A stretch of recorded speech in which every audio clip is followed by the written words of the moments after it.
Έλα Δημήτρη, με ακούς? Τι πανζουρλισμός είναι αυτός? Είμαι στο γραφείο της Ακροπόλεως, μόλις γύρισα από το Παναθηναϊκό στάδιο. Κώστα, ναι, σε ακούω. Με δυσκολία όμως. Βρε αδερφέ, η Ερμού έχει βουλιάξει. Έχω πουλήσει όλο το μετάξι στους ξένους τουρίστες. 10 δραχμές το μέτρο και το παίρνουν σαν ζεστό ψωμί. Φαντάζομαι. Άκουσες τις κανονίες πριν λίγο? Ο βασιλιάς Γεώργιος κήρυξε την έναρξη των Ολυμπιακών Αγώνων. 80.000 κόσμο, Δημήτρη. Δεν έπεφτε καρφίτσα στο Καλιμάρμαρο. Τις άκουσα, πώς δεν τις άκουσα.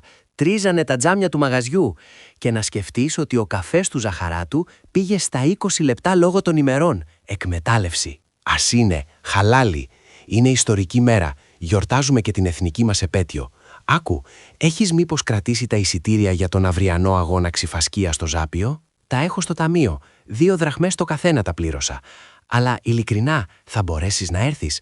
Η γυναίκα σου δεν είναι να γεννήσει από μέρα σε μέρα? Ναι, η Ελένη είναι με τους πόνους. Αν γεννήσει όψε, θα κεράσω εγώ τα πουρα αύριο και θα γιορτάζουμε διπλά. Αλλιώς θα τρέχω για μαμή και όχι για τους αγώνες. Με το καλό, Κώστα μου, με το καλό. Παίρνε από το μαγαζί αύριο το πρωί αν είναι. Αλλά έλα νωρίς, πριν πλακώσουν πάλι οι Αμερικάνοι αθλητές και ζητάνε σουβενίρ. Γεια σου.